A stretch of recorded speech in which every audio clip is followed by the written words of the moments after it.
Ngayon, yung centipede ay kinain ng manok. Ayan oh. Pinabayaan ko lang siya kung sino ba talaga yung matapang sa kanila, yung maliit na manok na yan. Matibay yung manok, pinapatay niya yung centipede na yan oh. Yan oh. Ayan, alupihan na yan oh. Sige, kagatin mo, kagatin mo.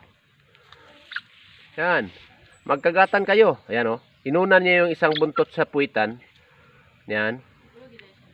Ayan oh. Centipede na yan. Ayan, yan, yan. Oh, mag-ingat ka, baka makagat ka niyan. Talagang lagnatin kang manok ka na. Lah, binunot niya yung ano. Tanggal niya tong ko ano. Oh. Ang galing ah. Oh, sige, sige, sige, sige. Yan, patayin mo. Yan. Hala ka. Yan. Hala. Mapatay gid niya ba, no? Tabok niya. Nandun. Iuna niya ito para inikuha niya sa kuan, di na siya matusok. Huwag ka nang magtakbo-takbo. Ay, nako. Takbo-takbo pa eh. Binidyohan nga kita eh. Huwag ka sa gitna. Dito ka lang. Centipede ba? Akong